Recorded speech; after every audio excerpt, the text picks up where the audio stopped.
काँग्रेसमधील विलीनीकरणाबाबत पवारांचा यू-टर्न पाहायला मिळालाय। सरसकट प्रादेशिक पक्ष काँग्रेसमध्ये विलीन होणार नाही असं पवार म्हणाले। शिवसेना उद्धव बाळासाहेब ठाकरे पक्ष हा स्वतंत्र अस्तित्व आहे या पक्षाचं असंही त्यांनी सांगितलेलं आहे। तर काँग्रेस आणि राष्ट्रवादीची विचारधारा एकच असल्याचं पवार म्हणाले।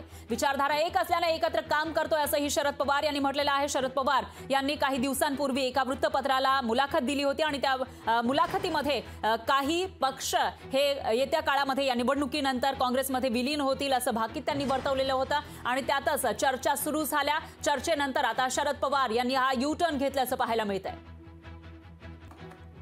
सरसकट असं नाही, कसं आहे, काँग्रेस पक्षाच्या विचाराचा जवळ असलेले काही पक्ष आहेत। उदाहरणार्थ आमचा राष्ट्रवादी आणि काँग्रेस स्थापन झाल्यापासून आजपर्यंत एकत्र काम करतात।